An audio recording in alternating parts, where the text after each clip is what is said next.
Hello and welcome to this workshop hosted by the Careers and Enterprise Hub, and today facilitated by Rowan Pringle, who's joining us, which is fantastic. Rowan will give herself a much better introduction than I ever could, but she is from the Kemp Foundation and she does lots of wonderful work with Christchurch, and we're delighted to have her with us for today. So without further ado, this is obviously being recorded just for the presentation bit, so I'll pass over to Rowan for that, and then at the end of the presentation I'll stop recording, ready for any questions. So thank you very much, Rowan, and over to you. Can I just check, Susanna, that you can see my presentation at the moment? Yeah. Okay, fine, brilliant, thank you. So thank you very much. As Susanna said, I'm Rowan Pringle. I'm from the Kemp Foundation. Just a bit of background about me. The majority of my working life I spent with the Prince's Trust for nearly 25 years. And I started off with them working on the Prince's Trust Business Startup Programme, and then went on to do all sorts of different things around London and the South East. But for the last 2 years, I've been working for the Kemp Foundation. So back to my roots, really, with working with young people who are setting up and running their own business. So what I'm going to do today is just take you through some slides, which is really a basic sort of overview of the things that you would need to think about before starting your own business.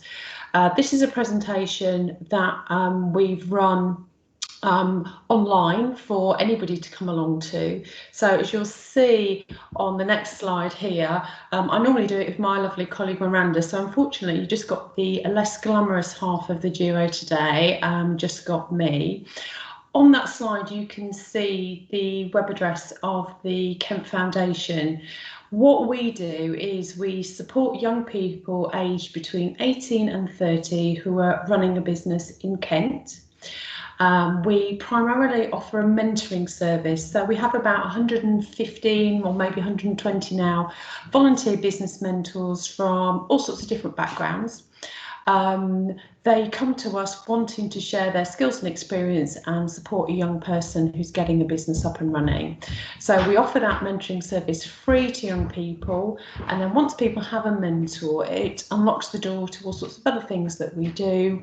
So for example, next week we've got a masterclass coming up for our members, as we call them, which is about how to use TikTok to market your business.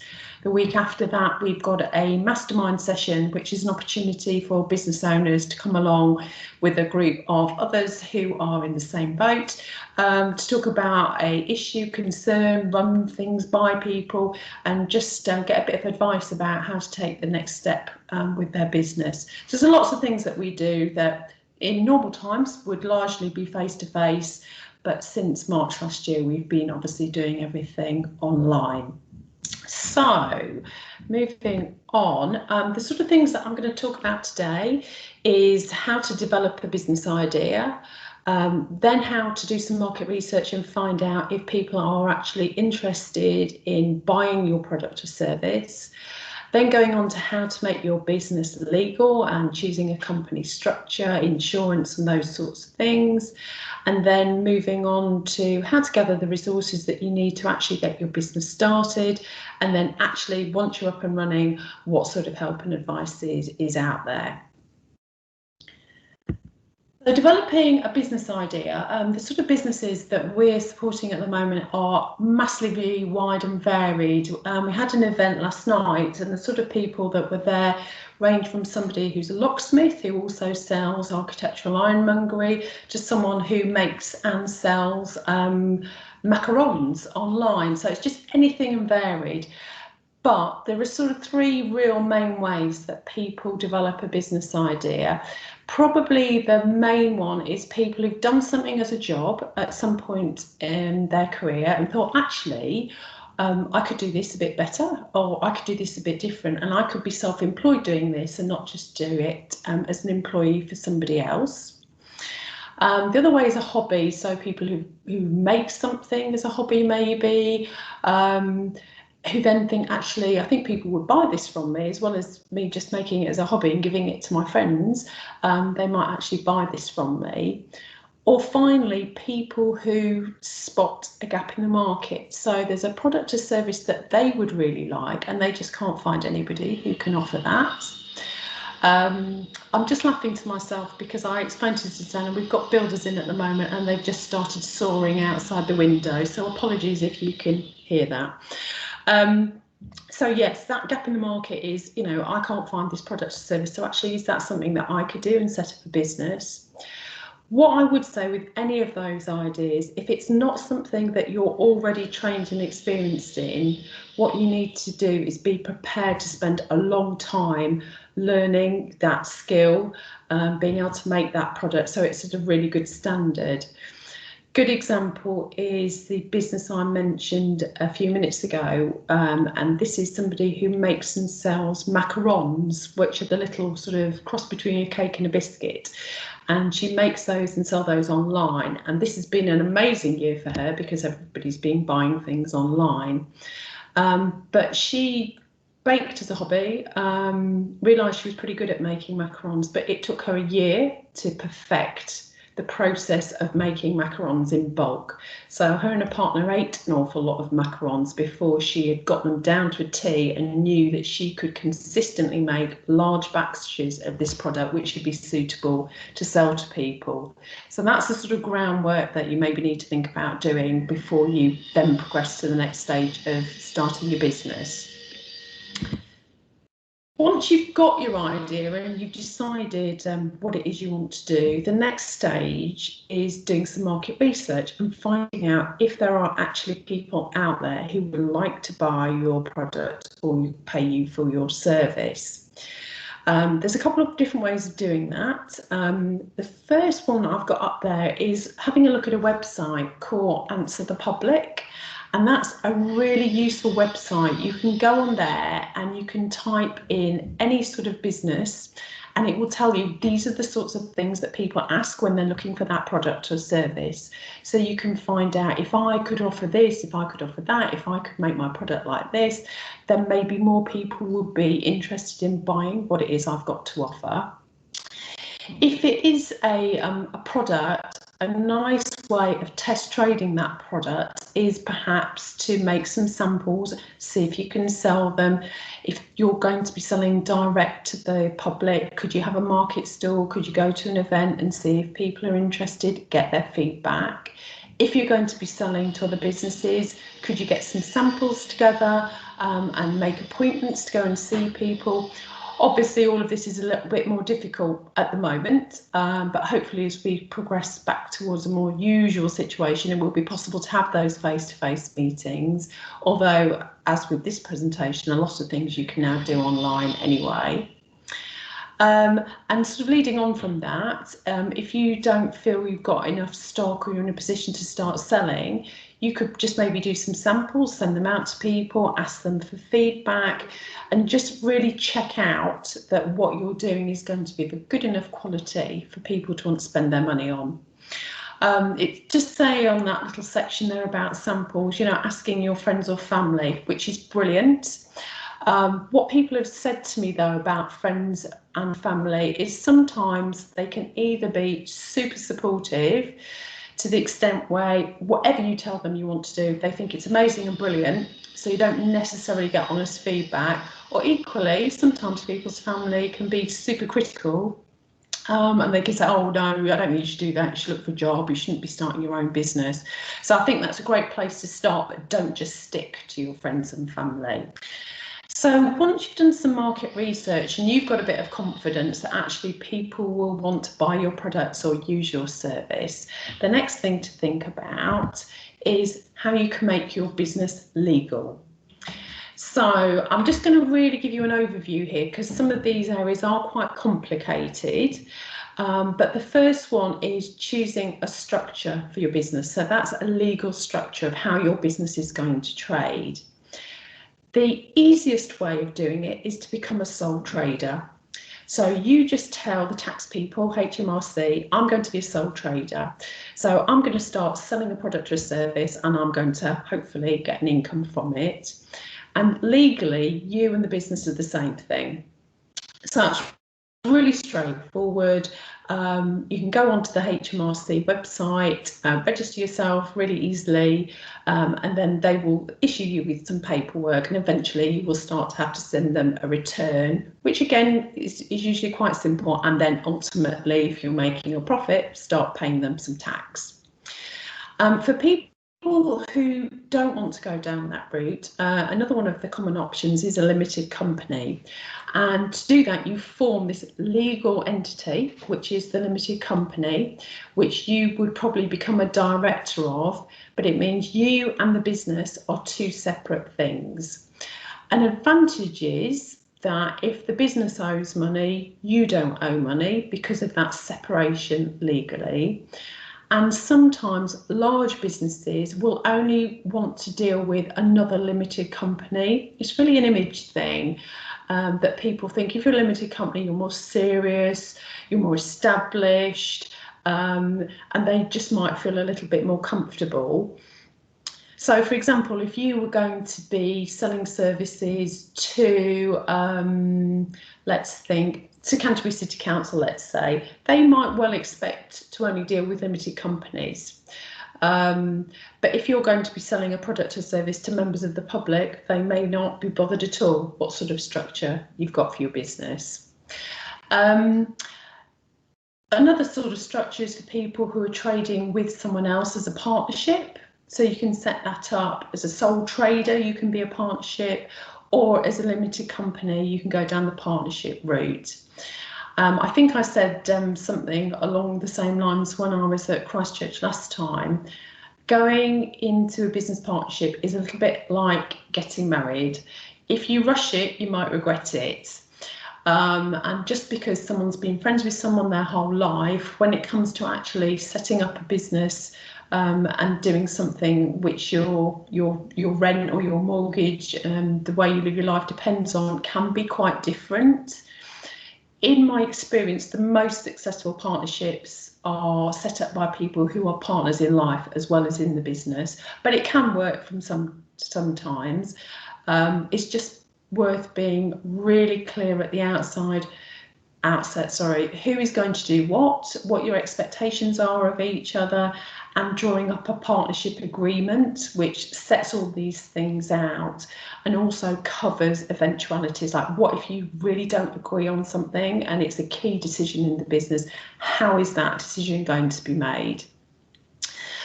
So those are the most common forms of business structure are sole trader, partnership, limited company. There are others. So there's something called a CIC, a community interest company, where people are setting up a business that is going to benefit the community. So it's got a social element to it. And there are various others as well. But for now, I just wanted to cover those three main sorts. When you're setting up your business, you also need to think about name, or what you're going to call yourself. So you need to do some basic checks and make sure you're not using the name that somebody else is using. So if you're going to be a sole trader, that's probably just a Google to make sure there's no one else in your area that's using that same name. If it's a limited company, when you register your limited company, Companies House will search that for you, and if someone else is using it, you won't be able to use that. There are some legal restrictions on business names. You can't call yourself Royal anything because that implies you're linked to the royal family when probably you're not. And then there's some strange ones, like you can't use the name Sheffield in a business name because Sheffield, when it was the centre of the world's steel and cutlery making, protected that name because people were saying, oh, I'm making Sheffield cutlery and that's the name of my business, but actually I'm nowhere near Sheffield. So that's just an unusual one, but there are some others like that, so that's worth checking out. My tip would be to use a business name that makes it clear what your business does, so people don't have to try and work it out. I remember my time in the Prince's Trust, we had a husband and wife team who set up a cleaning business, and they used a combination of their initials, which were MAP, so it was MAP cleaning. But people got very confused and thought they were cleaning maps, which put people off, contacted them for regular cleaning services because they thought it was some sort of very specialist business that wouldn't apply to them. So just try and think of something that people can understand and makes sense. So you formed your company, you've got your name. In terms of the money coming in and out of your business, if you're a sole trader, legally you don't have to have a business bank account. You could use your own your own personal bank account, but it can get a bit confusing. So my recommendation would be always for any sort of business to set up a business bank account. Unlike personal bank accounts, you quite often have to pay for your transactions for business accounts. So it's worth shopping around, seeing where is offering the best deals. So you can go to one of the high street banks and open a business account, or there's lots of different business accounts available online now, which probably have lower charges as well. Other things to think about are permits and licenses. So some businesses you will have to have a license or a permit. So if you want to start as a market trader, you're going to need to get a permit from the local council. If you want to open a pet shop, you've got to have a license from the local council. I think if you're doing ear piercing, you've got to have a license. So again, none of these things should be a problem in getting them, but it's just making sure you're going through the right routes. Then there is business insurance. There's only one form of insurance legally you have to have, and that's if you're employing other people in your business, which is employees' liability insurance, which covers your employees in case they have an accident or an injury in the course of their work for you. Having said that, I would really recommend that you get public liability insurance, which covers your business if any member of the public has an accident or injury because of something that your business is doing. So if you've got a market stall and you put something on the floor and somebody trips over and breaks their leg, you're covered. It's the sort of things that hopefully would never ever happen, but if they do, could cost you a lot of money in terms of a claim. For some businesses, you might want to have indemnity insurance, professional insurance. So if you're offering a service and that goes wrong, you're covered. So if you're an architect and you design a building and it turns out it's flawed and it's not stable and it's not going to be worth the money that the people have spent building it, if you've got professional indemnity insurance, they would be able to make a claim through your insurance rather than expect you to pay out them personally. And then, of course, there's insurance for anything that you own that's related to your business.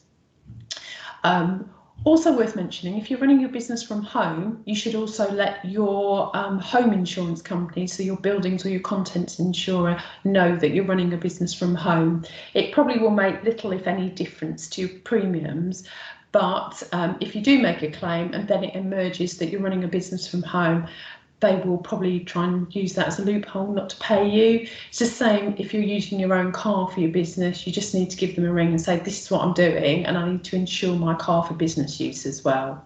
So just making sure that everything's covered off. And then finally, tax. We talked about tax. It's a big subject and it's a specialist subject. All I'm going to say is all you need to do is register your business in the way that you choose once you've got your structure. Keep records of all the money coming in, all the money coming out. If you're not confident with numbers, get yourself an accountant who can do your tax return for you. And then really you can't go too far wrong. Problems tend to arise where people don't register and they don't keep records of the money coming in and out. So that's all the sort of legal side of stuff that people try and avoid doing sometimes, but it's the really important stuff that puts the structure in for your business. Once you've got, sorry, I'm going the wrong way.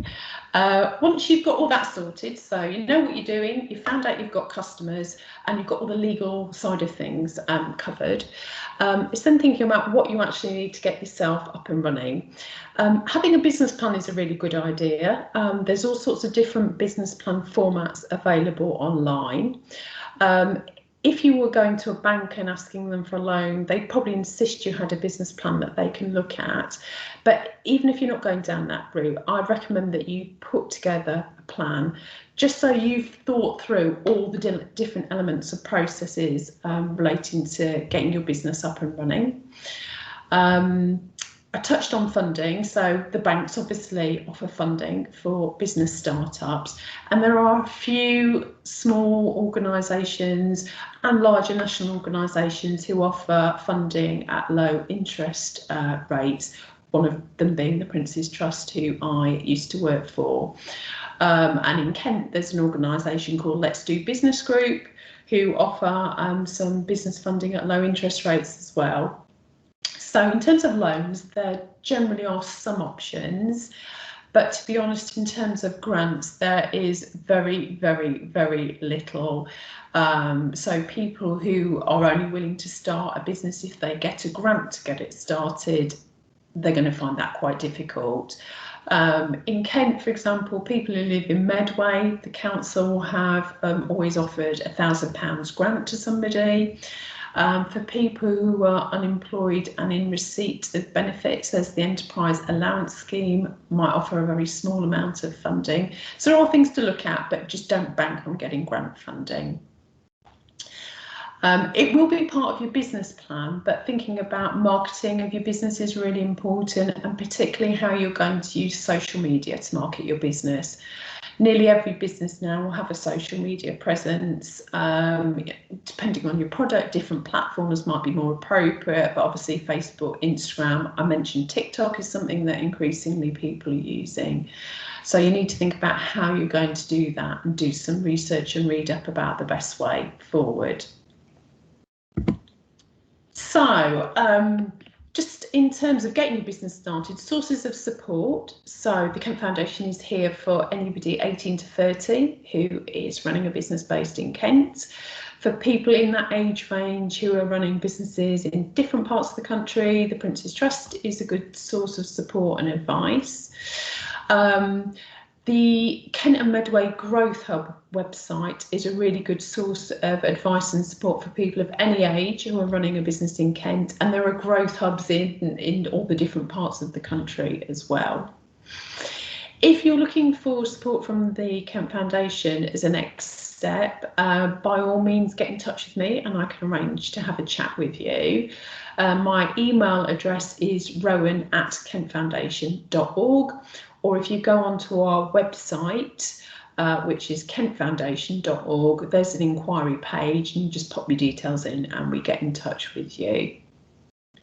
So as a recap, just giving you a really quick overview, and I know there's a lot of information and a lot of things to go through, but just to get you thinking about all the sorts of considerations you'll need to put in place before you get a business started. So at that point, I'm more than happy to take some questions.